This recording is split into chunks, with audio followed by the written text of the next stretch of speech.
point of today. So everybody, ladies and gentlemen, it is my pleasure. And again, because this is going to be, this portion is going to be recorded and it's going to be uploaded to our YouTube channel in a few months, once I have my other laptop back.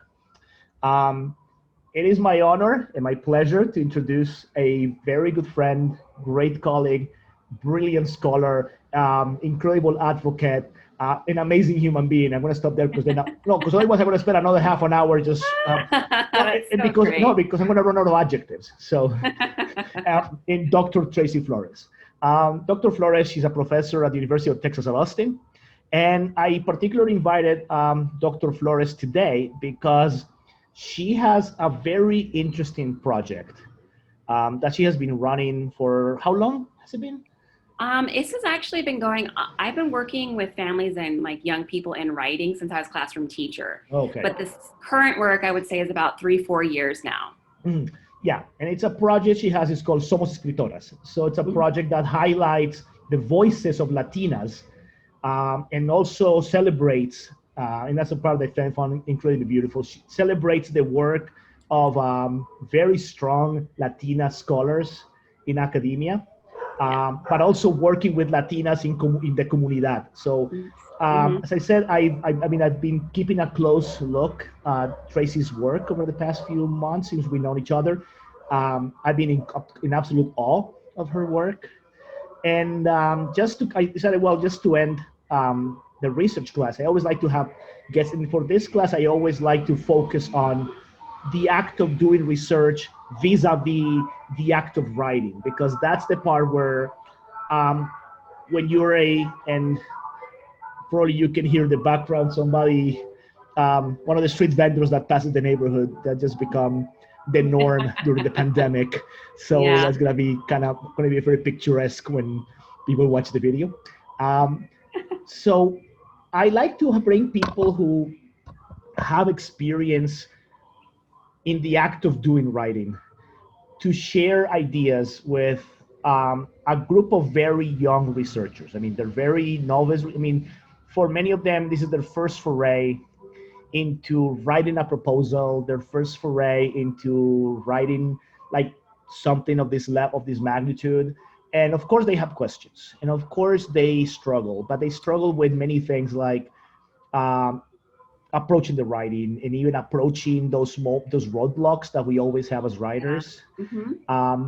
So I just wanted to start a conversation where, first of all, you can walk us a little bit through your journey, because I think it's part of the things I liked in the webinars is not just to have the lecture, but also to weave the journey into this, because we were just talking a second ago that qualitative research is personalistic in the sense that you are part of what you research, and if you and your research are too detached from each other, that is bound to fail. Yeah. So in that sense, I would like to first start by giving you the floor to tell us a little bit about the journey, and then you can weave us into writing, and then whatever it is that you want us to do during the next hour and a half. So Tracy, we're all yours.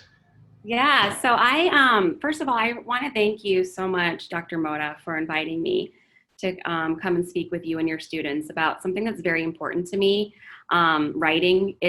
I believe all of us are writers and all of us are storytellers. And I believe that all of us have important stories to share, and no one can tell our stories or share our experiences the way that we can.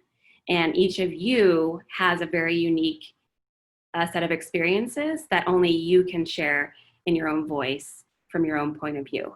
And I want to start there because that's what I truly believe that, and that is the foundation of my work. The foundation of my work is also thinking about stories that have been silenced historically, voices that have been marginalized, and unearthing those within us and in our communities, because we have very powerful stories, we have very powerful perspectives, and I really believe in the power of writing to transform our lives, but also to transform the world. And so I wanted to start with that. And I actually wanted to invite you to think about your journey as I share my journey. And I have a presentation, and if Dr. Mota, if you wouldn't mind making me a co-host so I could share my screen. I have absolutely, just give me a little presentation that I prepared for us to do some writing together. So as we are making this transition right now for me to be co-host and I start to share my screen, I'm going to invite you to find something to write with. If you're writing on your computer, that's great. A notebook, a piece of paper, something around you, and I'll start getting my screen set up to share with you. Excuse my, my desktop there. And so I wanted to, based off of what your professor told me about this talk, about my invitation, I'm framing this writing a researcher's journey, because this is a journey and it's a never-ending journey, but it's a journey where we learn so much about ourselves and what matters to us and the communities that we serve. And so I just wanted to start with this slide very quickly. This is my introductory slide, but it also, everything on here is what brings me to this work, is what drives me, is what gets me up every morning to go and teach, to go and be in the community and to share this work. And so you'll hear more about all of these wonderful human beings, my former students, the girls I work with in Somos Escritoras, my family, who's very foundational in the way that I think about my work and in the reasons why I write. And then also young adult literature, where I'm finally seeing myself after all these years as the landscape of children's and YA literature is starting to finally represent us in a broader ways in all of our beauty and boldness. And so I just want to invite you into this living room for a conversation, and you can follow me on Twitter. I'm at Tracy Abla, and I'll go ahead and go on to the next slide because I wanted to start with a story. And I am going to read a story to you called Grandfather's Journey. And this is a story that I like to share with my pre-service teachers, with my students K-8, with mamas that I work with at a school. I share this story with many different people to think about our journey and all of the people who are part of it and all the experiences are part of it, because that is what you bring to your research and that is what you bring to your writing. And it's very important to think about that and to honor that and to celebrate that as important resources. And so this story is called Grandfather's Journey, and it's written by Alan Say. And Alan Say is one of my very favorite authors. He's an author and he's an illustrator. And if you look at the picture at the bottom, I finally, after all these years, I got to meet him, and I took my daughter with me. And as soon as I saw him, I just cried because his work has been so foundational to my classroom practice and my belief in writing and storytelling. And so I'm going to escape right here. And I actually have the book here so you can see the pictures as well as the words, okay? And as I read this story to you, I want you to think about your own journey. And I want you to think about the people, the moments, the memories, everyone who's tied into who you are, and what brought you to this classroom space today. What brought you to pursue this degree? What brought you to the questions that you have? Because these things didn't just manifest from thin air. These things are part of our experiences. We carry these questions with us. And so enjoy the story, but as I'm reading, also think about your own experience and how it's also part of those who came before you.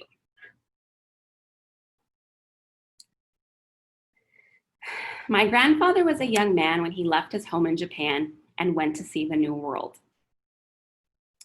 He wore European clothes for the first time and began his journey on a steamship. The Pacific Ocean astonished him. For 3 weeks, he did not see land. When land finally appeared, it was the New World. He explored North America by train and riverboat and often walked for days on end. Deserts with rocks like enormous sculptures amazed him. The endless farm fields reminded him of the ocean he had crossed. Huge cities of factories and tall buildings bewildered and yet excited him. He marveled at the towering mountains and rivers as clear as the sky. He met many people along the way. He shook hands with black men and white men, with yellow men and red men. The more he traveled, the more he longed to see new places and never thought of returning home. Of all the places he visited, he liked California best. He loved the strong sunlight there, the Sierra Mountains, the lonely sea coast. After a time, he returned to his village in Japan, to marry his childhood sweetheart. Then he brought his bride to the new country. They made their home by the San Francisco Bay and had a baby girl. As his daughter grew, my grandfather began to think about his own childhood. He thought about his old friends. He remembered the mountains and rivers of his home. He surrounded himself with songbirds, but he could not forget. Finally, when his daughter was nearly grown, he could wait no more. He took his family and returned to his homeland. Once again, he saw the mountains and rivers of his childhood. They were just as he remembered them. Once again, he exchanged stories and laughed with his old friends. But the village was not a place for a daughter from San Francisco. So my grandfather bought a house in my grandfather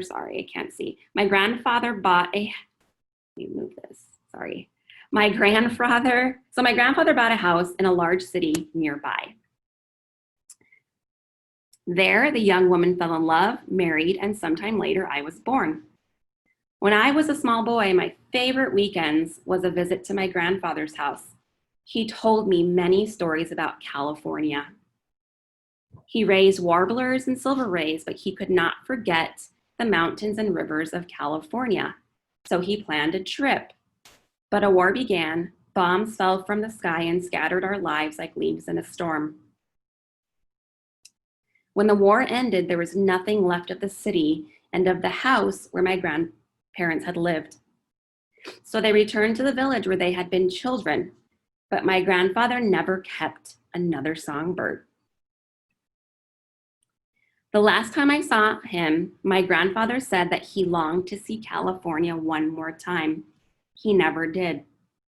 And when I was nearly grown, I left home and went to see California for myself. After a time, I came to love the land my grandfather had loved, and I stayed on and on until I had a daughter of my own. But I also miss the mountains and rivers of my childhood. I miss my old friends. So I return now and then when I cannot steal the longing in my heart. The funny thing is, the moment I am in one country, I am homesick for the other. I think I know my grandfather now. I miss him very much.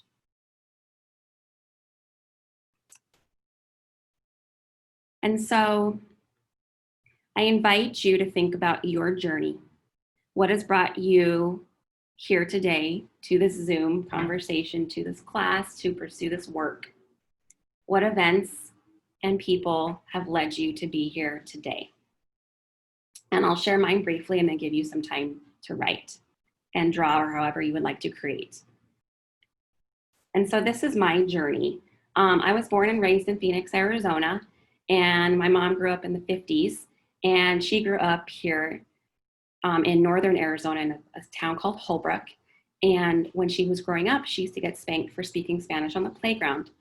And she would also have to write on the blackboard, "I will not speak Spanish," on the playground. And she has a lot of shame and a lot of a lot of shame and a lot of bad feelings about that time. And so when I was born, and my sisters, my mom, because she did not want me to endure that same pain, she did not teach me Spanish.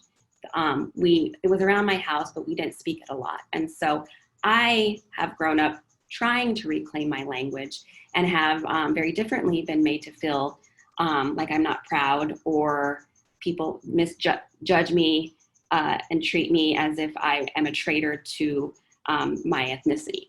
And so we have similar experiences, but very different too as well. But it stems from my mother not wanting me to endure that.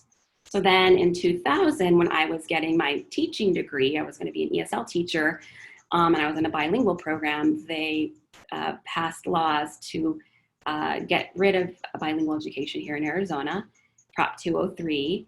And so that went away. And then when I got my own classroom, we had a model in place, a 4-hour model where students were segregated by their language.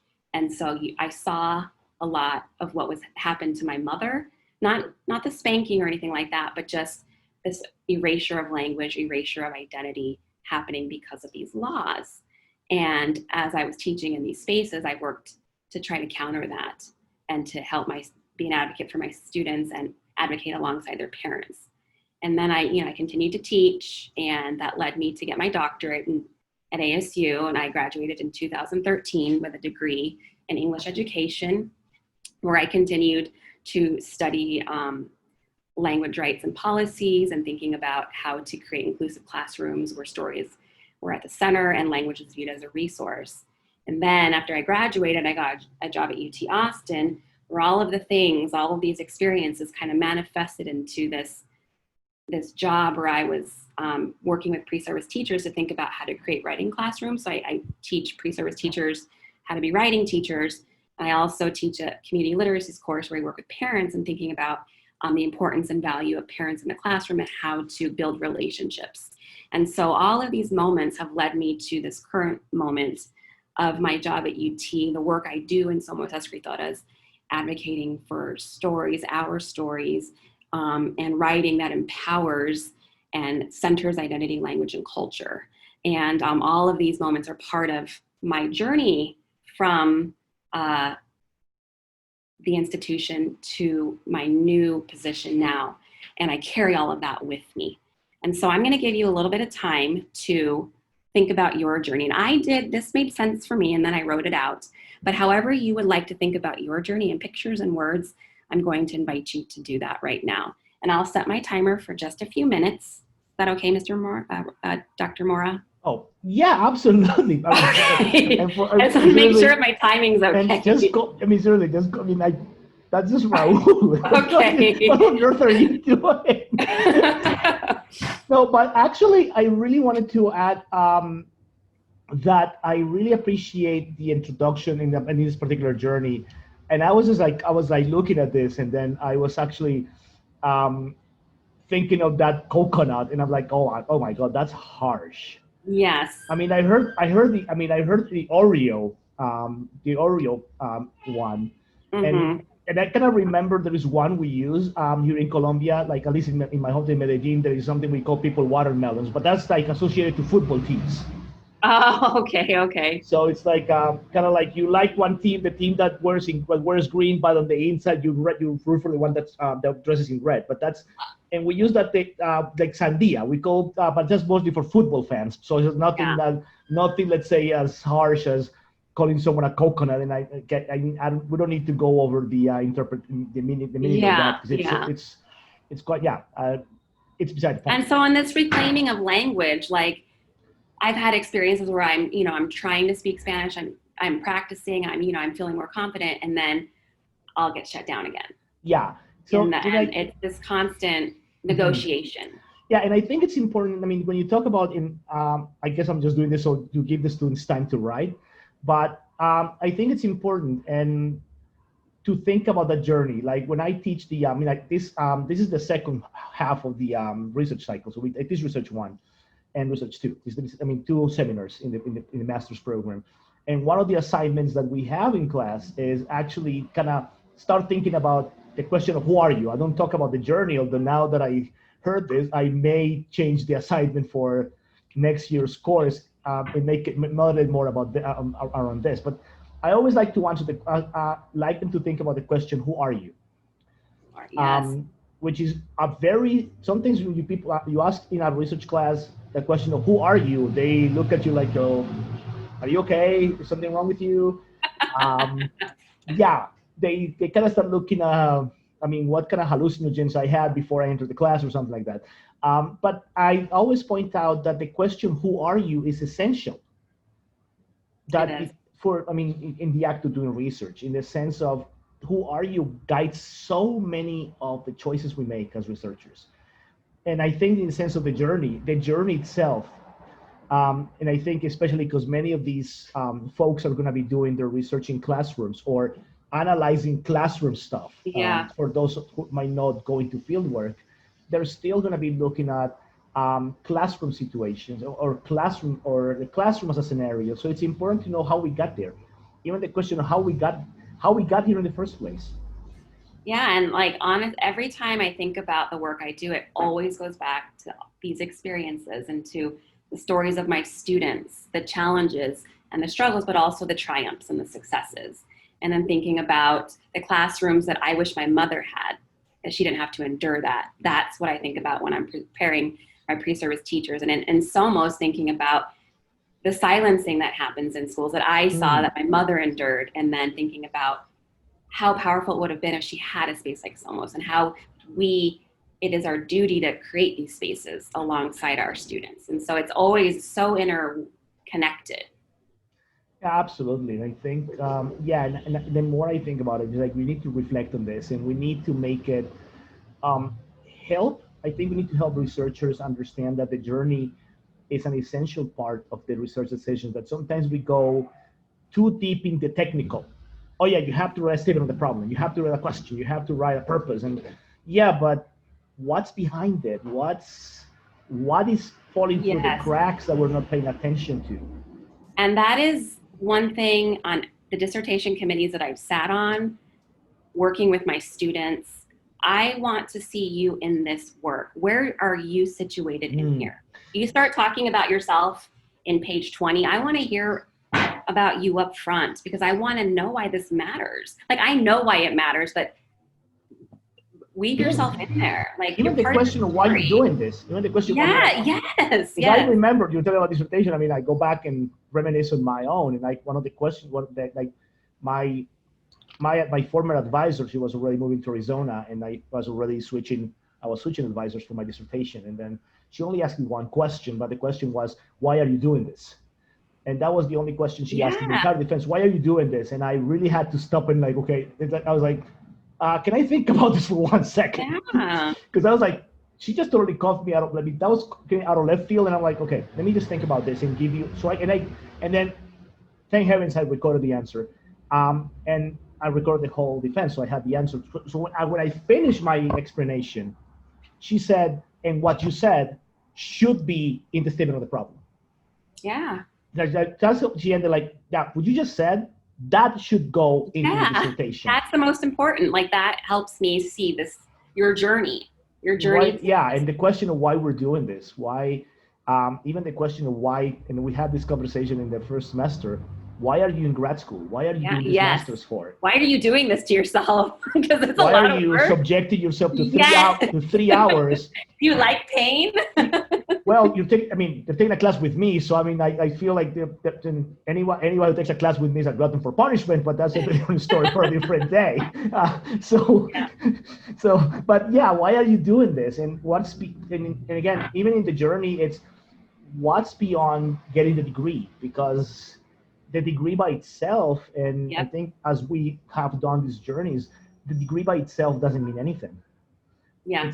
It's the work we can get to do by having the degree what makes the difference. But that if we don't do the work, it's just a piece of paper. It's true. And many times we have to move to do the work. And so I always think about, like, I did not uproot my family to just sit and, like, I don't know, theorize. Like, I want to be in there doing the stuff. Like, this is why I left teaching.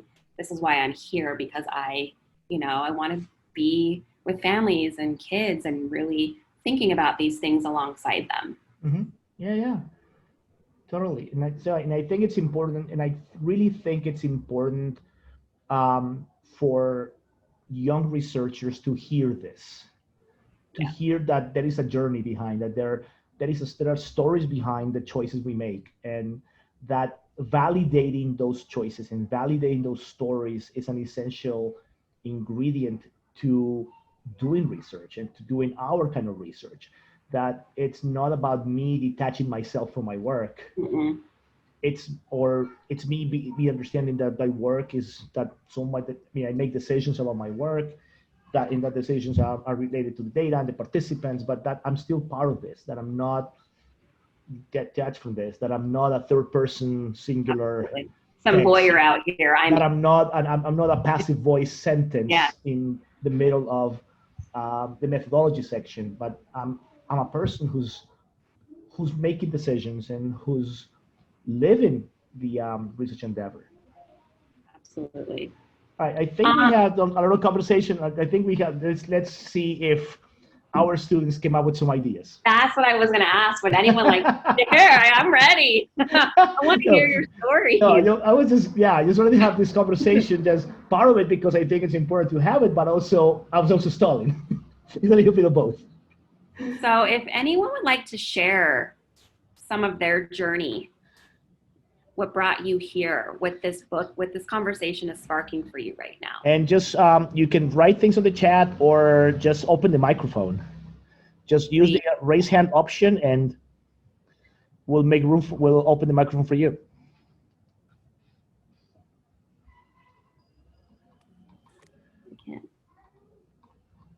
I want to see that. Where's the chat? Do you see the chat? Yeah, I got the chat right here, but no, there's. You got it? Okay, good. Yeah. I'm also monitoring here. I got the participants, the chat. I got everything on. Sorry, I want to go back. Yeah. This is where we're at. Mm-hmm. Okay, so this is Anna. Hi. And okay, so in my case, I didn't think about any like my own journey, but I thought about my students' journeys with the story. Because most of my students live in Medellin or in different cities in Colombia, but I'm thinking about the ones who live in Medellin specifically. Because most of my students live here, but they don't, like very few of them were born in the city. They belong to other cities of the country. And so by coming to this city, they lost part of their cultural identity. And what I feel that happens sometimes is that they feel ashamed about their own ethnicity, or they feel like they don't belong to this place. Or if they do, it's because they are a second generation or first generation born in the city, but their parents belong to a different place. So they have this like crazy mixture of cultural backgrounds. And I think it's like a personal, like an internal fight that they have to go through every time. So when you read the story, I really thought about them and everything they have to go through, and the fact that all of the places they belong to means something important for them. That's basically what I thought about. Let me unmute. I'm sorry. I heard my daughter coming in the back right here. But no, I absolutely, like they have a journey that brought them, and identities and cultures and languages and all of these things that they bring with them. And thinking about that as classroom teachers and researchers is so important and vital to the work. Thank you so much for sharing that. I do have one image I'm gonna share so everybody can see it. Alejandro sent little drawing. So I'm gonna go to the screen. I'm gonna go to the photos and I'm gonna share, and hopefully everybody can see it now. Can everybody see the image?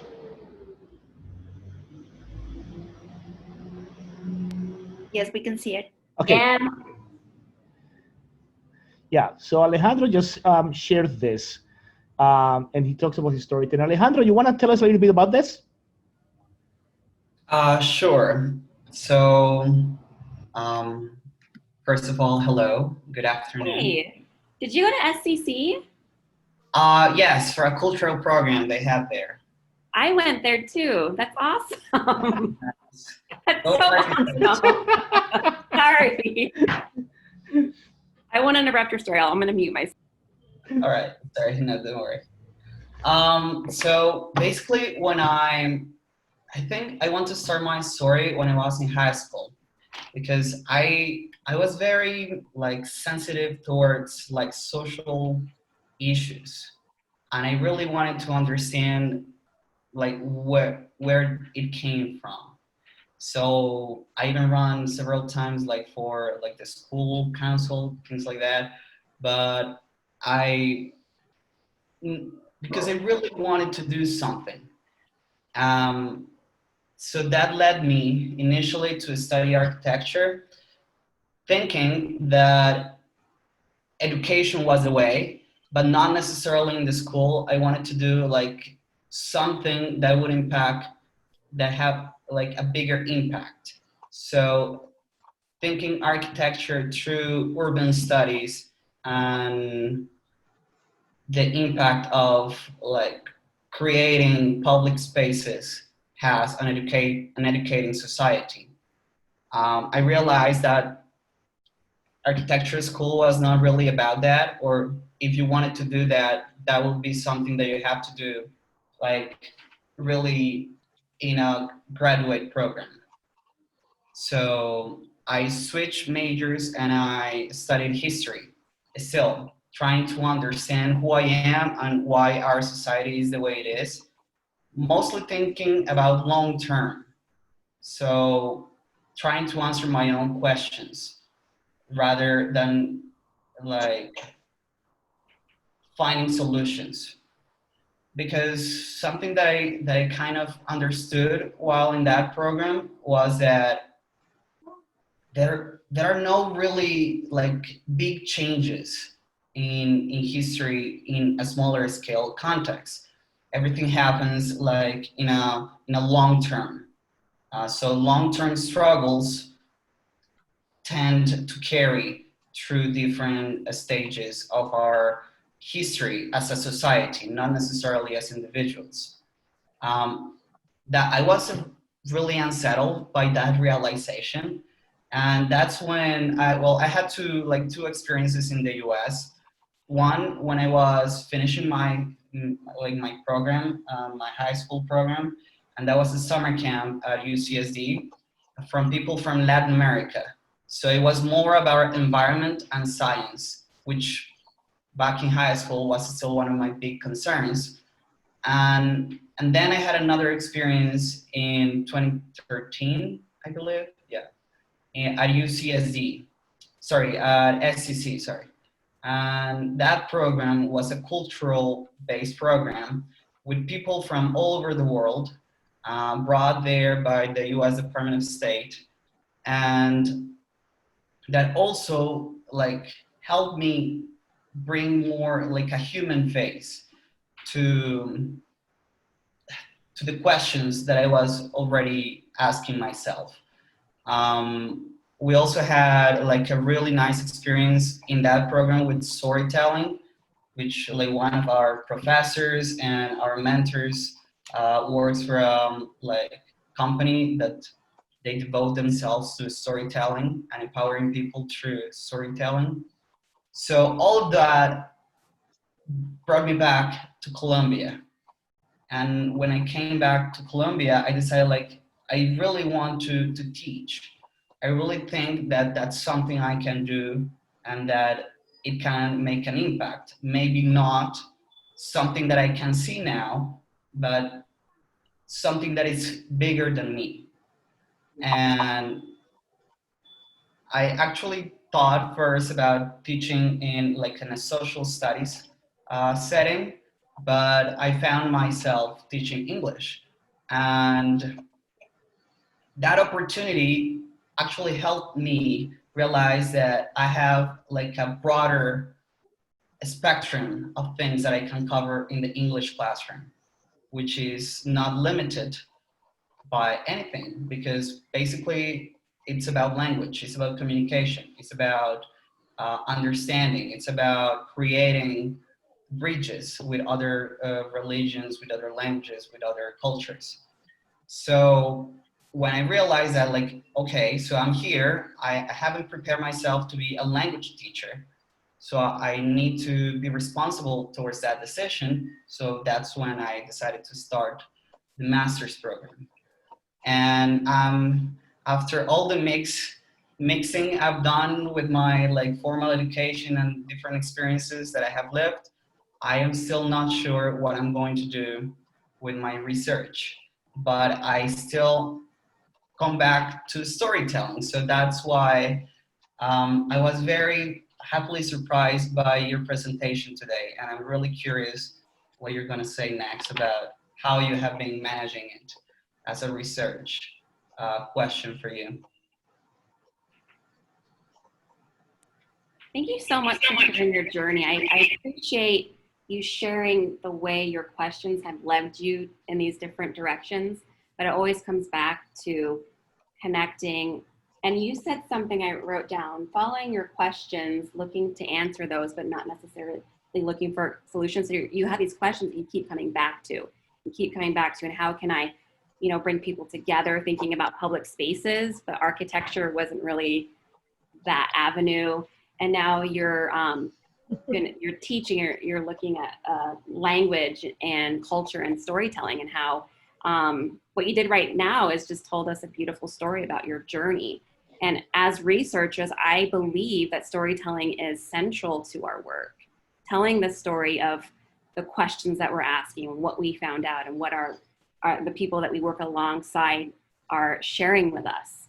Because storytelling brings us in very important ways. And so I'm really happy. Hello? Oh, sorry. I'm really happy to have this conversation with you about storytelling and the things that you're interested in as well. So thank you so much for sharing. And how cool that you were in there. I'm in Arizona right now. I'm sitting outside on my porch, and it rained yesterday, so it's a little cooler, but it's still like a little hot. I remember that. Yeah, I remember you right now. So thank you for sharing. All right, thank you. Was there somebody else who wanted to say something? I thought I heard someone too, Yeah. and I didn't know where. That's why I was like, so Yeah. I lost your train of thought for a minute. Because I saw somebody turning on the microphone, so. I think it was Andrea or Ann. Yeah, I think so. Yeah. Hello. How are you? No, I sorry for the interruption, but no, I just don't apologize. Wanted to thank you for sharing the passion that you show.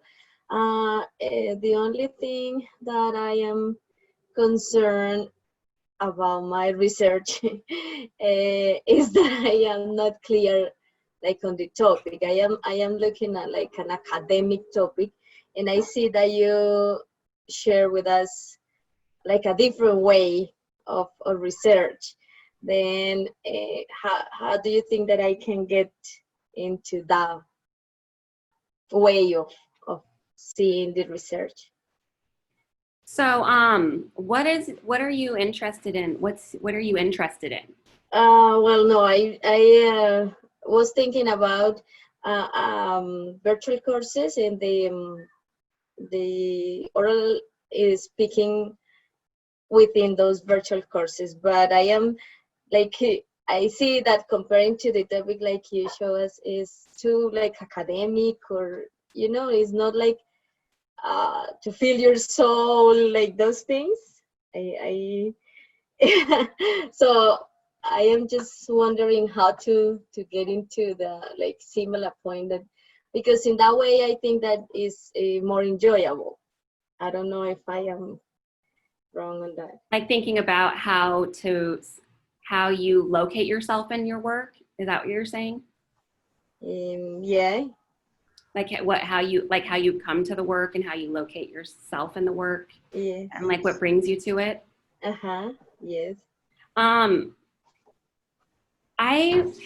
One thing that I always think about is that, and I'm glad you brought this up, is what's considered academic and what's not considered academic. What we're doing, your life and all of the knowledge that we have, I truly believe that we need to think about disrupting what's considered formal or informal or academic or whatnot, because that's where we start to get caught up in, am I doing this right? Am I not doing this right? What's that sort of thing.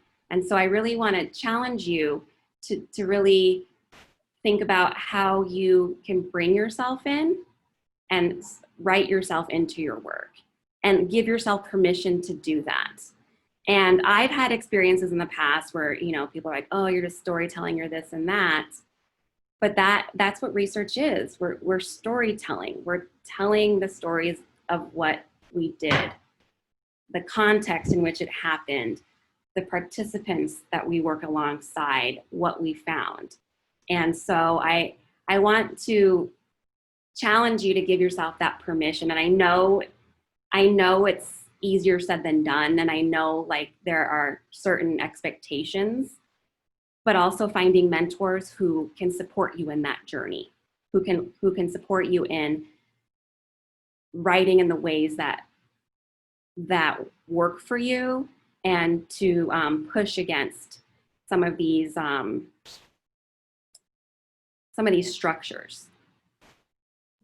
Okay, thank you. And I have more that I want us to reflect on and write towards too, and that goes towards what you're talking about.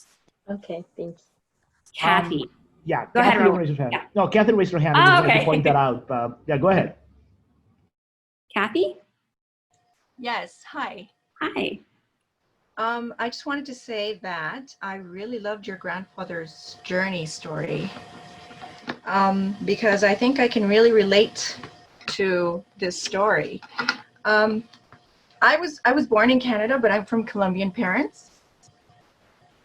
And I lived in Canada for 18 years. Dr. Raul saw me, met me when I first came to Colombia. And I started teaching at 18. So I've had this journey where I can relate to Canada and Colombia. When I'm there, I want to be here. And when I'm here, I want to be there. Yes. Kind of. Yes. And also, I lived in Spain for a while. So now we're adding a third country to my experience.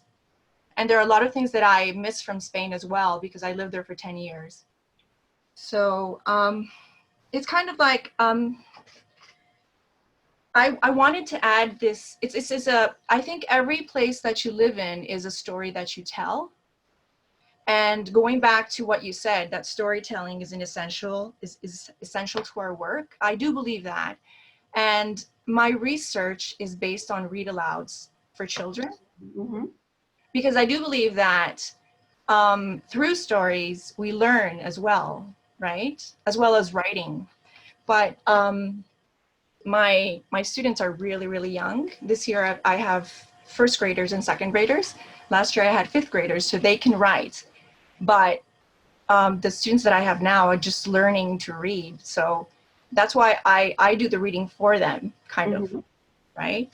Mm-hmm. So anyway, I guess my question is, I didn't really think about adding any of my personal experience to my research, but I would love to tie in my personal experience to my research. Like the first, what I was researching about was how can virtual read alouds, just because of the pandemic right now, so Yeah. enhance second language acquisition. But now I'm thinking of how can I use my journey in bilingual education to teach. Yeah. Yeah. Like, so how's your experiences help you think about how you're teaching and your practice? So I'm a little lost, as you can see. I have all these ideas and you're just giving me more. No, that's not a bad place to be, though. Oh, Don't no, think you have a absolutely. loss, though. Absolutely not. Absolutely No, not. don't. That's just another opportunity for down the road, or like, that's not bad. No. And I'm just gonna jump in right here. Although tomorrow, I mean, now that I heard, I mean, I probably got now. I'll start thinking about this, and because tomorrow we have a meeting to talk about those topics. But yeah, I mean, and it's not a bad thing to talk about your journey in relation to your teaching. And I think it's important to always recognize that all these, I mean, there are all these stories, and that many of us are in between. I mean, I like to think of that in-betweeners, in the sense that we spend some time in one place, and then that place just basically changes our life completely. And then whenever we go back, and I can relate to that, because for me, just spending 8 years in Champaign-Urbana, Illinois, that changed my life entirely. I mean, my time at the University of Illinois just changed everything, and it took me in a whole direction. I can say, for example, I've been doing language and literacy was nowhere in my radar screen. I wanted to do teacher ed, and I started in teacher ed for my master's. And then I got there and it's like, okay, start taking courses on literacy, and then blah, blah, blah, and one thing leads to another, and then here I am.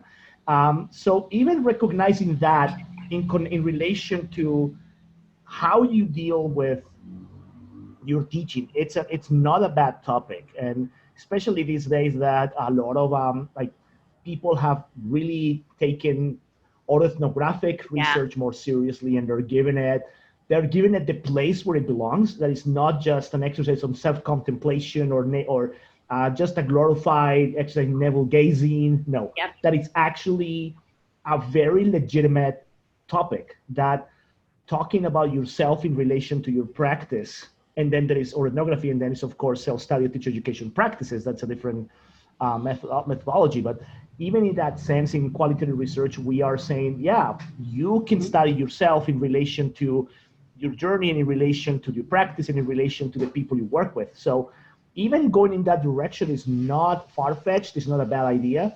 That you yourself can be the object of your research, and there is nothing, shameful. Unfortunately for us, there have been a lot of people in qual in the last, say, maybe 6, 7, 10 years that have become trailblazers in the sense that, yeah, we're pushing the field in that direction. Okay. So yeah, happy to have a conversation tomorrow about those directions for your research journey. That would be wonderful. I'll have some more questions. Okay, go ahead. I know I just said that I'll have some more questions for you tomorrow. Looking forward to that. Thank you. Is there anyone else who would like to share right now? I think that what you're bringing up is important. And as someone who graduated about 4 years ago now, I'm going into my 4th year at the university as an assistant professor, these are things that I'm still working through. These are things that I still think about. Sometimes I even wonder, like, is this scholarly enough? But then that's me getting wrapped up in what does it mean for something to be scholarly? What does it mean for this to count as research? And it is research. The things that you're interested in are research. So I want to also reiterate that. Don't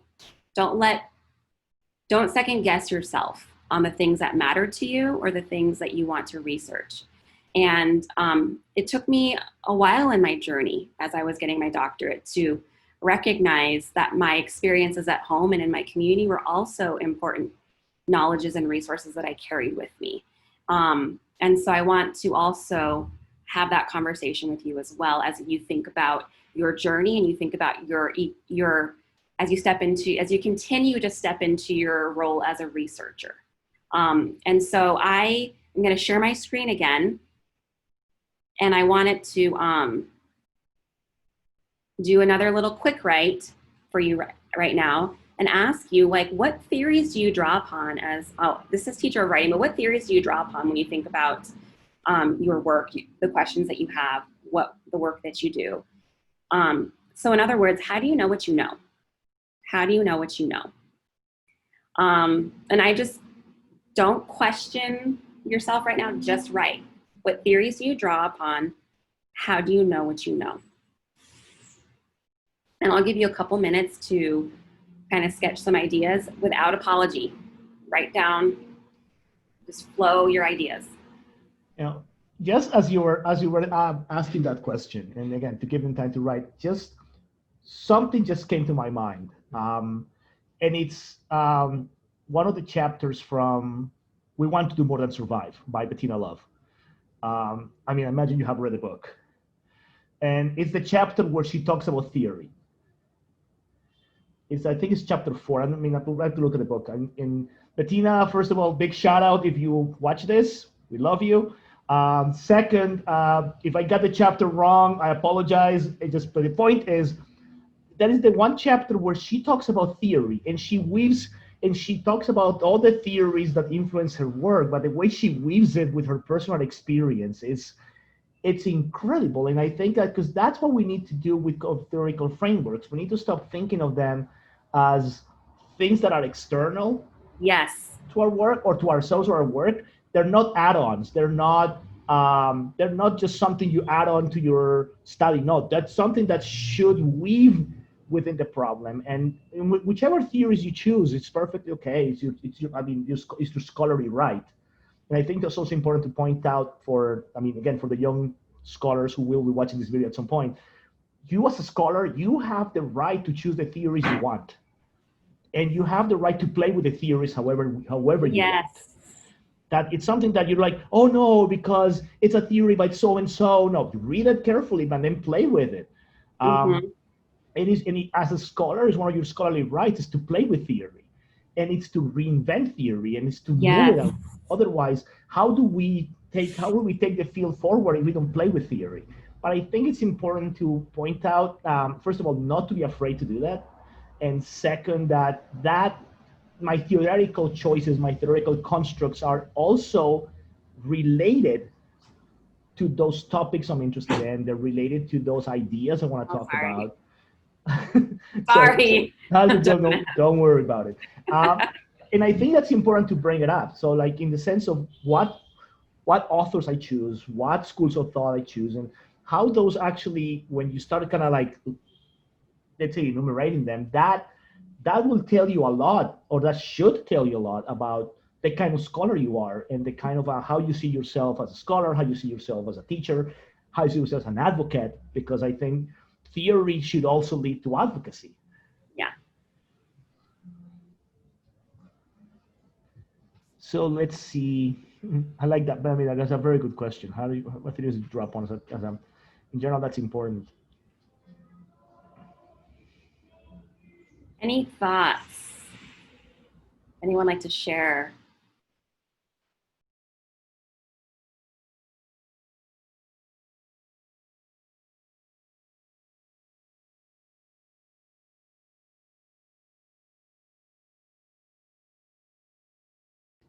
And always remember, the chat is open in case you also want to type them out. You don't want to open the microphone. You can still type out your ideas, but please make sure to open those microphones. We love to hear your voices. Yes, I agree.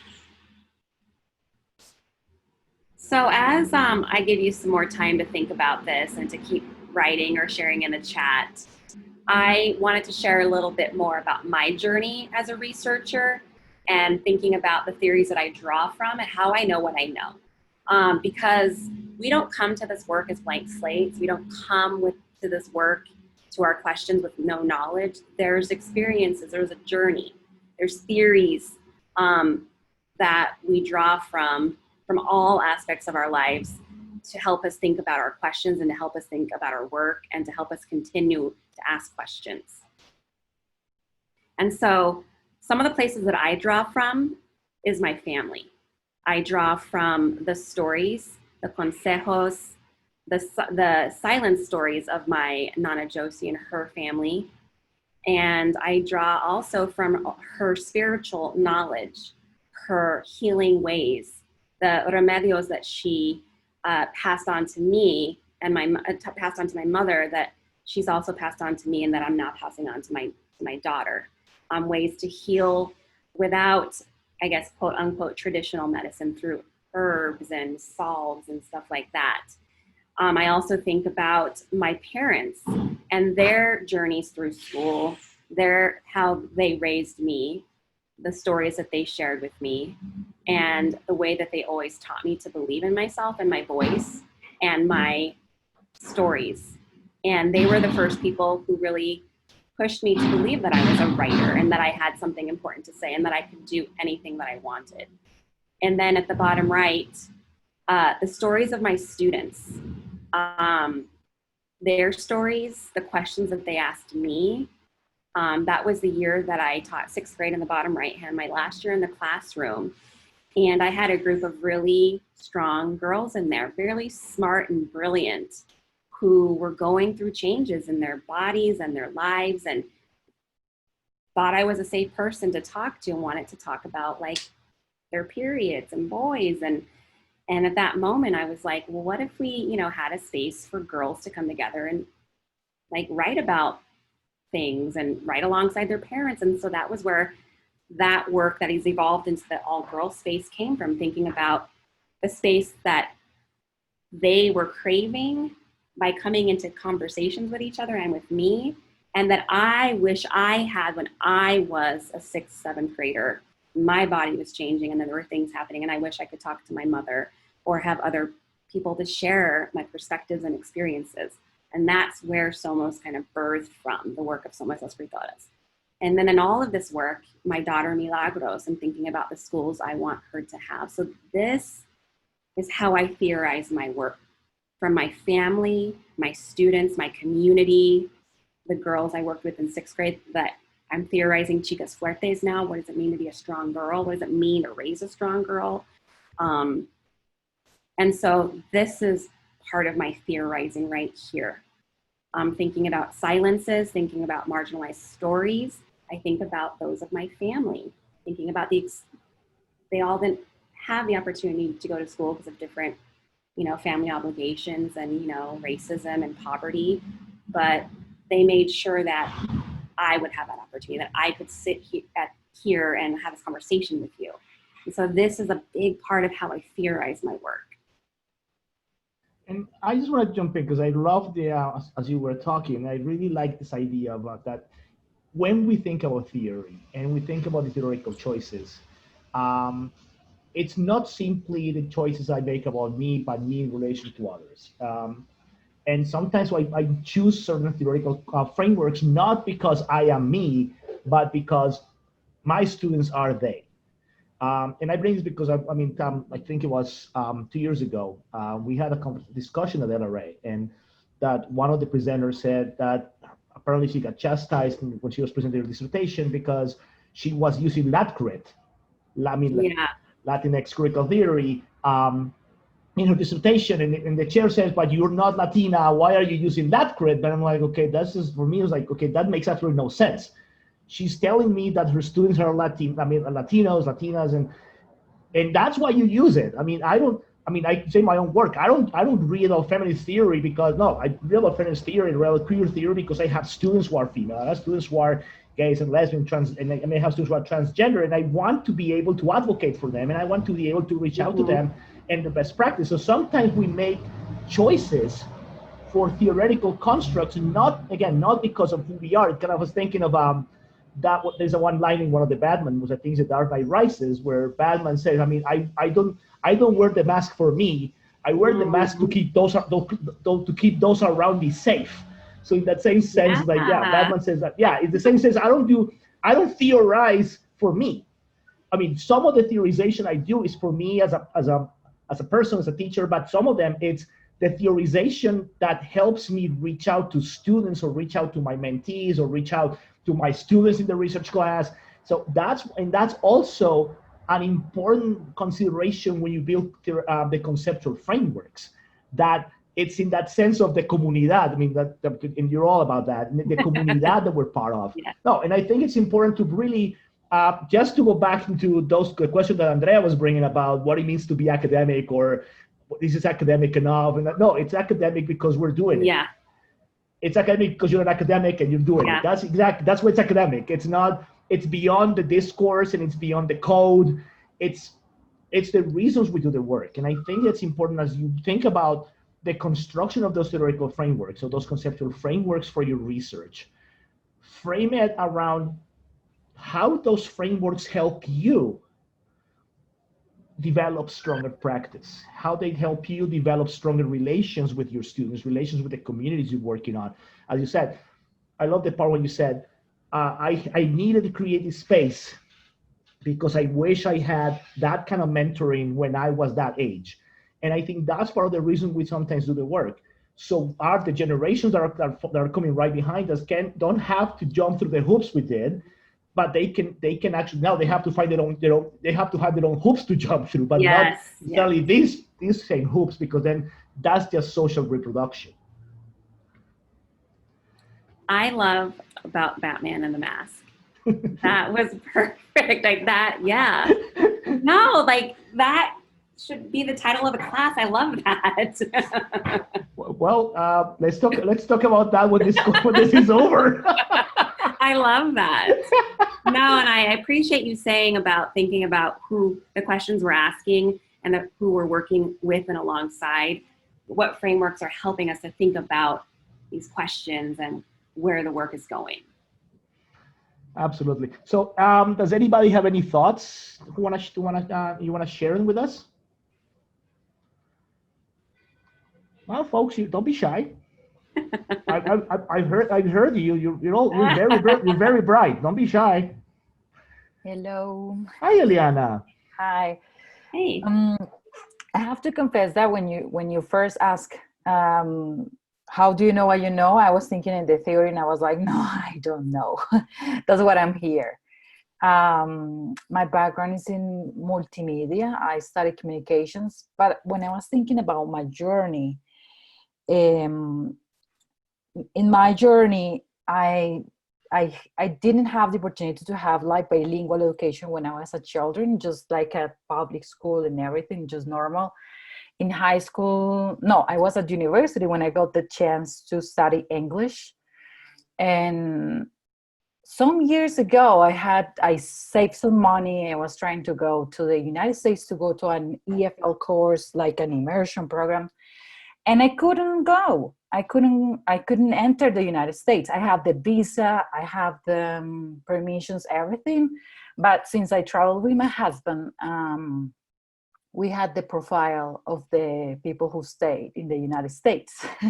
So we weren't allowed to enter, and I was so angry. And I said, yeah, but I have the resources and I have the chances. I have so many opportunities that other people don't have. And I don't have the opportunity. I got angry. And then when I came back to Colombia, I said, I have to do something. I started working in organizations. I set up an English camp, an English immersion camp with volunteers from the United States. I started doing free conversation clubs, free classes, many things. Like I knew that English, it's like we have the people who have the means and the opportunities to study, and the people who doesn't in Colombia. The ones who don't have the money, the means, the teachers that have been trained and everything. So I've been trying to create bridges. And for example, I was thinking, yes, like my project is I'm trying to help an institution to set up a material for teaching English effectively, comillas, effectively. And also I was thinking maybe, oh no, maybe I'm gonna work in the curriculum, or maybe I'm gonna work in other things because there's so much to do. And I was thinking, okay, but how do I know what I know? And it's just my experience. When I have the opportunity to have effective teachers, when I have the opportunity to go to language schools because I got a scholarship or anything, I have the opportunity to experience teachers that were trained for that, teachers that had good materials, that had good resources, that had good yes, they were effective, or they were very good. So my experience told me that, okay, there's one thing, the kind of education or the language instruction I got when I was at school, and the other is when I went to the other places because I was lucky, because I got the opportunity. I went to Australia, I studied there, but I felt that I was lucky. And now I think, okay, maybe I don't know the theory behind. I don't know much about effective teaching, or I don't know much about effective materials or those things, but I know that having the tools, having a good program, having a good immersion, having good materials can change the way you learn, can change, can teach you actually. Like I spent my whole primary school, whole high school, and a little bit of the university trying to learn English, but some years in a different environment with different teachers, with different materials, with different resources, I learned a lot. So that's what I'm trying to do. Like, okay, I'm trying to help those who maybe don't have the means for traveling abroad, for going to an immersion program, for paying in a language institution. But I know that that works. So I'm trying to get what is that works in those other places and take it back to the public schools that they don't have the resources, or to the people who want to learn but they don't have the means for. So yeah, I know what I know is just from my experience, because I learned in a different way, but not because I know the theory behind that. But your experiential knowledge is part of that theory, and you name the things that you need for good schooling. You said the materials, the resources, the practices, the teachers, and you've experienced in different contexts. So right there, you're starting to theorize that as you were talking, you were theorizing from your experiential knowledge, which is so important. And I appreciate you sharing that. And I look forward to hearing more about how your work progresses. Thank you. Thank you so much. Is there anyone else who would like to share? Yeah, please. I mean, so many amazing stories that are happening right now. Okay, hello. I just wanted to say thank you for this opportunity.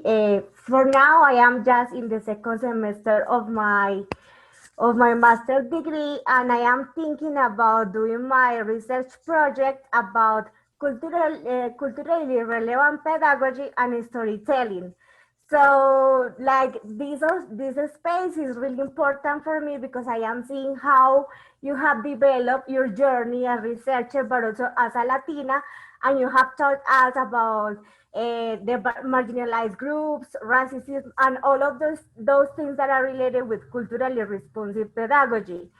So I was thinking that maybe like your work, your research is going to help me a lot with my proposal, because I am just building it, so I don't have like a lot of theory, but like my experience as teacher a little bit, also like my background. I grew up in a town where I didn't have like a lot of access to English, and I have to travel to the city to Medellin like each weekend to learn a little bit, and because I love languages, so I am trying to help my students to know that we can use English in Colombia, that we don't need to travel abroad to use the language. Like, English can also be near us, be part of our culture, and we can build our identity using another language. So I just wanted to say thank you, and I am really into to look forward, like seeing your experience and everything around the storytelling. Thank you. I'm muted again. Thank you so much for sharing that. I really appreciate it. And I also want to let you all know that I'm here after this too as a resource for you as well. So please don't hesitate to reach out to me. I love hearing about what you're doing and also supporting in any way that I can. Thank you, and we'll definitely hold you out to that offer. I know, right? But I'm here. No, but on the same token, that's a revolving doors. If I can also be a resource for your students at Texas, I'm happy to lend a hand. So yeah, because I'm thinking something like this, a conversation. I'm liking our conversation a lot. Well, yeah, actually, yes, and I love the idea of the conversation. I think I just posted on Facebook. Yeah, I just posted on Facebook. I mean, a screenshot and said, like, this is not a lecture. That I like the fact that these are not just lectures or webinars, but they're more like a conversation, because that's what we need. Sometimes we just need to hear the journeys and how those journeys become research, and how that research becomes something else, and how that something else becomes more research, and how that's a cycle, and how that it's part of the transformation that we ourselves engage in as we do research, and how that is also transforming people's lives in the process, and inspiring people to do more research in the process. Absolutely. No, absolutely. And as I'm hearing people share, I'm seeing their journeys wrapped up into the questions that they're asking and why they're here. And that's super powerful, and I appreciate that. I appreciate that gift, because it is a gift to hear people's stories. Absolutely. And so as I was also thinking about theory, I was also thinking about where I draw from to theorize the work, to make sense of my journey, to make sense of the work I am privileged to do alongside girls, and then also girls and their mothers. And I also want to throw this out there that I did not read any of these authors until I went to college. And until I was getting my doctorate, I didn't read some of this work. And I think about, as a classroom teacher, a lot of what I spent my time doing is finding books that my students could relate to, that spoke to themes that were relevant to their lives, to their experiences, so that they could see themselves reflected, so that we could examine our world, and so that we could also critique our world. And so when I think about this theory that I draw from, I took it was an intersectionality course, race and class, and it was taught by two professors at Arizona State University, Dr. Suhey Vega and Dr. Kimberly Scott. And this class changed, these readings changed my trajectory of the work of Somos Escritoras. I was in the middle, I was just beginning to write my dissertation proposal, and I took this class the last semester I could take classes, and I was pregnant at the time too, so that's all. I also feel like that's part of the theory too, is, you know, being in this class and having these conversations about race and class and gender and language, and how these women also theorize from within their communities, from their own experiences. And I remember thinking, why didn't I ever learn these theories before? Why wasn't I ever introduced to this before? But this changed how I wrote my dissertation. It changed the way I think about the work now and the way the work is evolving. And so I draw a lot on the work of Audre Lorde, Patricia Hill Collins, and Gloria Anzaldúa, who all Black and Chicana feminists who all wrote from their lived experiences. And, you know, and in Audre Lorde, she talks a lot about silences and breaking historic silences, because your silence will not protect you. And in Patricia Hill Collins, she talks the importance of self-definitions, because of the narratives that are circulated about girls and women of color. One of the ways we resist is through creating definitions of who we are that speak back to these stereotypes. And then Gloria Anzaldúa wrote about her experiences with language, culture, identity, and her sexuality, as well as these other women. And in her work, she talked, what really connected to me was her talk about language and how to tame a wild tongue, and how she was made to feel ashamed of her language, and how it, you know, from her teachers, from her own family, and how there's no one way to be a Chicana. There's no one way to speak Spanish. There's no one way to be a Mexican American or a Mexicana.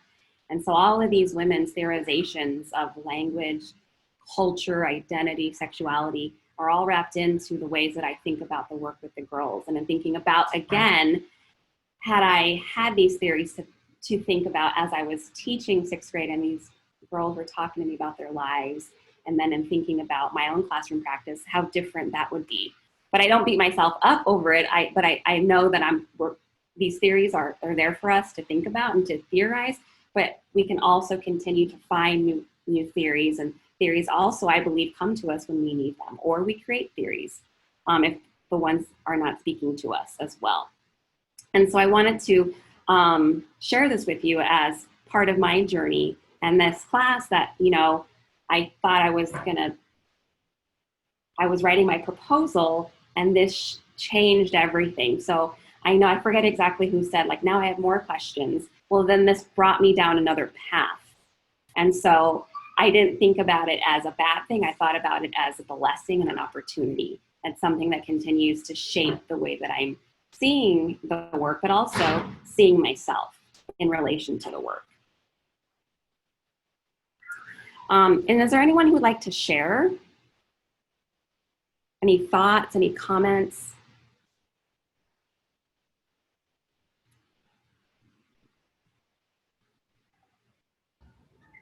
Yes, no, maybe.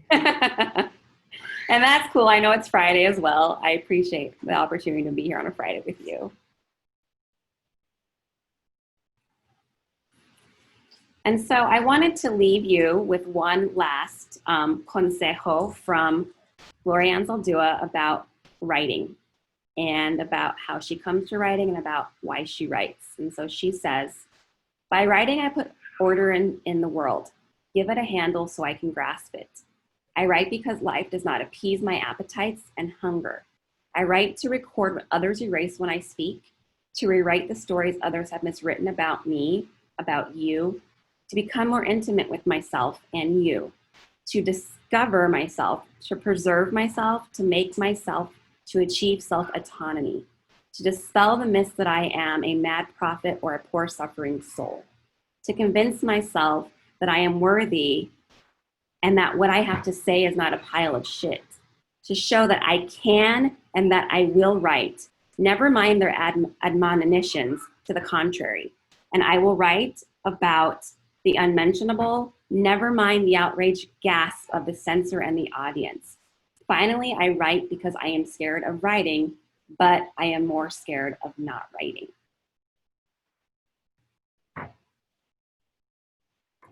And so I wanted to leave you with that last consejo from one of the most important theorists in my life, who I come back to again and again, not just to theorize the work, but also when I turn to this theory to remind myself about why I do the work and why we need to write, and push through, because like I said at the beginning, only you can tell your story and write the research in your own unique way because of your theories, your experiential knowledge, and your life.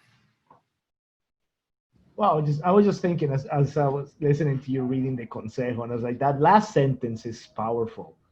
The idea that I don't write because I'm afraid to write, but I mean, I write because I'm afraid of not writing at all. And I think that's one of the lessons that we want to learn. Yes. As writers, and as in the case of students in the class and myself, as writers in a second language. Mm-hmm. No, it's just we have to be willing to write and make mistakes, and understand that writing is never perfect. No, not writing at all. Is never perfect. I mean, even when you get published, the article wasn't perfect. The article got published. It doesn't necessarily mean that's the article you wanted in the first place. Yes. I mean, and sometimes you go back into those articles and you're like, yeah, I don't know about this. Sometimes I look back into some of the older pieces and I'm like, okay, what was I thinking at this time? Or I could have done so much better. But then I realized, no, it served the purpose it had to serve at that particular point in history. And if you overthink it, and that's another important consideration, if you overthink it, you're never going to finish writing. No.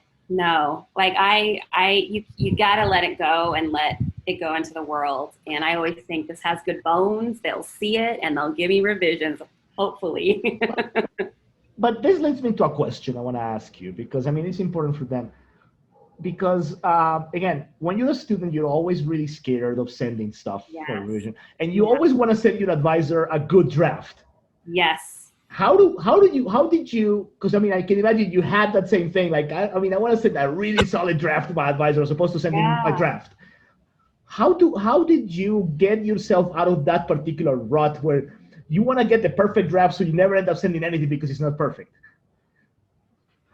I'm still trying to figure that out, because I just said, like, just send it out there, get it out to the world. But I also, for me, my studies, and even now, but like especially then, I looked at it as an opportunity to get critical and loving feedback.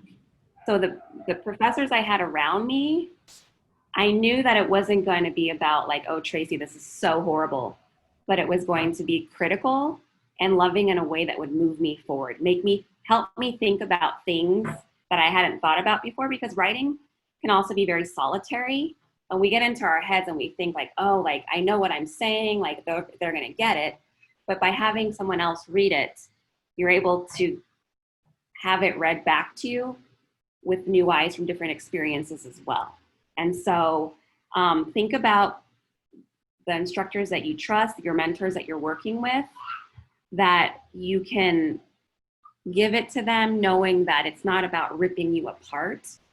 It's about building it up. I always tell my students, the writing's good.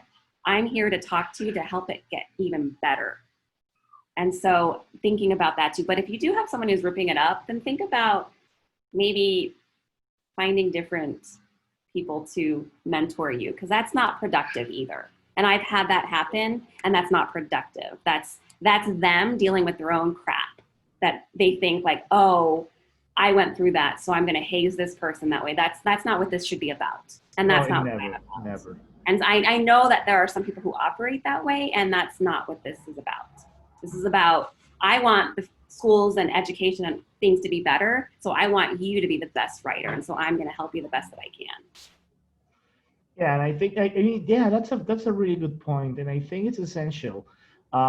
Yes, find yourself critical readers, both, again, mentors and then people close to you who can read your work and can read it, like, raise good questions, and yeah, sure, and then tell you if you have to fix it, then you have to fix it. But again, don't get into the word. Now they use the word toxic for everything, but yeah, don't get yourself into toxic relationship with people when it comes to your writing. You want people who can be critical, but at the same time they can nurture your work. Again, nurturing doesn't mean just complimenting you every step of the way.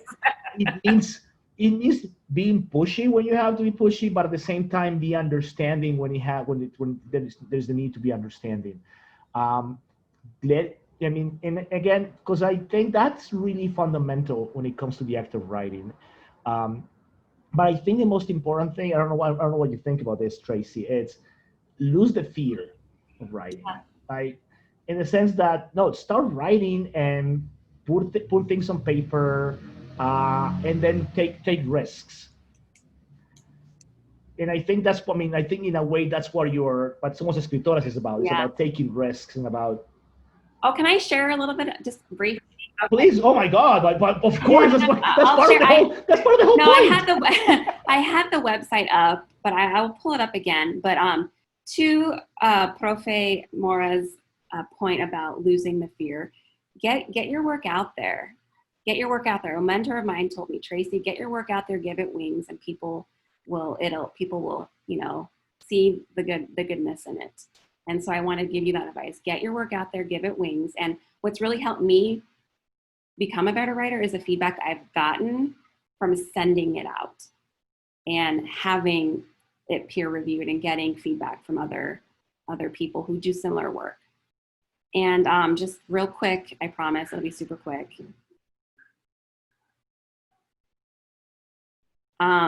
So my work in Somos Escritoras, my sister helps me a lot in my work. She helps me facilitate the work as well. It's very family. The work also is very about my family and community. Like, I could not do this without them. We have a website, and I just invite you to come see kind of what we've done this summer. We hosted 2 remote workshops, one in June and then one in August. The one in June was for middle school girls, and we had one thing about the remote space is that we were able to work with more girls, and it opened it up to across the country. So we had girls from DC, Washington, DC, Arizona, New Mexico, Texas, Illinois, Chicago, Washington, the state. It was beautiful for all of us to come together in community. And I had a team of about 6 women, some doctoral students at the university, practicing classroom teachers. And so that was very beautiful. And then in,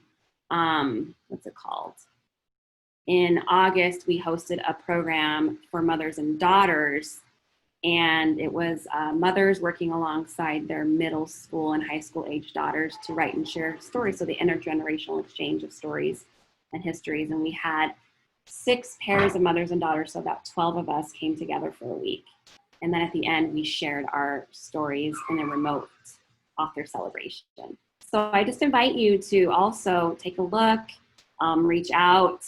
We also highlight powerful scholars and teachers doing the important work in our communities as role models and mentors as well. So I just thank you so much for this time today. I didn't realize how much I actually needed this right now. And so I'm glad that I was able to come together with all of you and talk.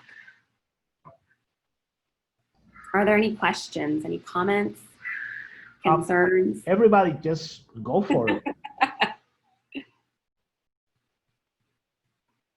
No, I mean, and while we have some of the students trying to come up with questions, I really want to say thank you, Tracy, for accepting my humble invitation. I mean, and again, I love to have, when I teach the research class, I like to have people come in, and again, shameless plug, this is part of a webinar that we have on the YouTube channel for Research Lab. It's called LSLP in session. So there are several webinars about teaching methods, literacy, qualitative research, and some of them we have researchers coming to share their journeys and just talk about how they got into research and how who they are has affected their lives and how that has guided the research. And I think these conversations are necessary, and I like to have these young scholars, because I like to tell them, you're teachers, but by being teachers, you are scholars. Yes. Teachers must be scholars. I mean, yes. that's the fact. Yes. But it's also so they can start also demystifying all these things about being an academic, because I think sometimes we just put academics on pedestals that should not exist in the first place. And this whole sense that it's like this whole idea that academics are otherworldly people, and I'm like, no, I kind of like to paraphrase that famous skit from Saturday Night Live, the cowbell. It's like, yeah, it's like, no, I like to go and I like to say, no, listen, I'm just a dude. You know what? I always post that I'm a dude, but it's like, I put my pants on one leg at a time. It's just that when I put my pants on, I start writing papers, but that's just a different story. Yeah. And it's not that what we do is something so otherworldly that teachers or practitioners cannot do it. It's just, we have a few bit more training, but it's just how we translate the training into doing the work. And I think that's one of the things I'm hoping that the students in this master's program begin to understand, that this is how you can translate this into your practice, and how you can take all these training in research, and you can turn those stories that happen in the class and turn them into research. And I always point out, we've been to ARA. Yeah. And I always point out, ARA is, for people who don't know, is the biggest research conference in the world. You got like thousands of papers presented, and then I could say about 3/4 of the sessions, there's one part of the sessions is like, yeah, we just got this $10 million federal grant, this $5 million Spencer, blah, blah, blah. And then you go to a bunch of them, and they're like, yeah, this is something I did in my class. Something is like, I see when you go to literacy research, it's like about almost all the research I know, it's like, yeah, this is something I did when I was teaching an undergrad class, and I was working with a couple of high school teachers, and then that's it. Yeah. So this is not something that was like a multi-million-dollar federally funded grant. No, it was just like I just came with 3 teachers, and we just cooked a project, and we just turned it into a paper. And I think if the more we understand that is part of doing research, and that should be the essence of teacher research, where we can have professors and practitioners, like school teachers, coming together, developing community, doing research together, and maybe us mentoring those teachers into breaking those codes that exist. Breaking the codes, breaking all those. I think if we can do that, then I think that's where we can really start making a difference when it comes to the culture of research. Teachers do research every single day, every minute as you're making those decisions. That is research. As you're monitoring and adjusting, that is research. And so I completely agree with you. We need to hear you more, and I can't wait to hear where your work goes and how you share it and write about it. And if you have some kind of symposium or something, I would love to come virtually and watch. We have to figure something out. I mean, Yeah, I would love have to, figure and I'll something bring out about people that. with me so that Well, I would love that. we'll figure something out, something very grassroots. I mean, it's like the way I used to do. But yeah, and I think, yeah, so I really appreciate, and as I said, you needed this, and I think everybody needed this. No, because I saw some of the comments, one David saying, thank you so much, Tracy, best session so far. And I'll take, again, I'll take that as, yeah, this was supposed to be the best session of the course because, because the other sessions are very much, are very much like, okay, let's talk about research methodology and how to carry this out. It's more technical. Yeah. I like to have a moment where we can wrap it all up and bring it home and turn it into real, that they can see that the data analysis goes somewhere, that yes. the data collection goes somewhere, that is not just that it's somewhere. And this is very important for the students in the classroom, for anybody who's listening to this webinar at some point. The somewhere is not the thesis, the somewhere is not the paper. That is just one part of the somewhere, but it's not, that cannot be the somewhere. The somewhere has to be much, much, much bigger than the terminal work, or much, much, much bigger than the conference paper, or much, much, much bigger than the article. And because once you go bigger than the article, bigger than the thesis, that's when the research begins to take those wings that you were saying, begins to become alive, begins to make sense, begins to affect people's lives. And that all of you should do the work and you should write the papers.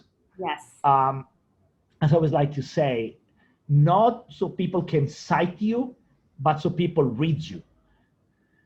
And as scholars, you always say this, you can tell when someone has cited you and when someone has read you. And you can tell the way they talk to you and the way they exchange ideas with you, you can say, oh no, you just cited me. But then you know the people who come genuinely and talk to you, you're like, oh, you read me. And when I feel, I don't know if you feel like that, Tracy, but when I feel like that's someone who's read my work, it's like, that is the fuel to the fire. Mm-hmm. Yes, yes, yes, absolutely. And I think that's what I think these young practitioners, these novice scholars in training want to do. You want to do things so people read you. And as they read you, they find like, oh, I can do this too.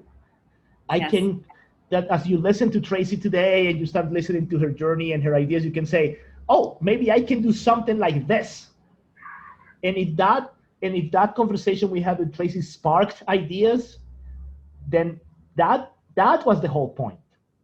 The whole point is to spark ideas, is to spark knowledge, is to spark thought, to be the spark that can ignite your research. So if we fulfill that purpose to some extent, that is a very good bookend to this course. It's a very good way to bookend this course, and I think then the mission was accomplished. In the sense of, because it wasn't this. I mean, the course is not necessarily to give you some of those fundamentals about doing research. I mean, that you can find it in books. The point has always been to give you good reasons to do the research. And in the conversations with other scholars, in the conversations with each other, find better reasons to do the work. Everything else, there is a lot of literature in qualitative inquiry that you can read, and people who have written books that are incredibly eloquent, and you can just read them. But it's in the conversations and the questions about the research that we build it. So I think in that sense, because we have to start wrapping this up because students have a second one. No, but some of them have class tonight. So my gratitude to you, of course, Tracy. anytime, Profe. I am here for you and your students. Ditto for you and your students. My gratitude for the company, the gratitude for the ideas that we sparked in the conversation, the gratitude for the comunidad that we keep building together. Then, because that's what we need right now. We need to. I mean, we're all social distance. We're physically distancing, so we need to start breaking the social distancing. Yes. So I think in that sense, thank you, gracias so much. It was a beautiful, beautiful conversation we had today. Thank you so much, and have a very beautiful night. And please be in touch. Bye, everyone. Bye, Tracy.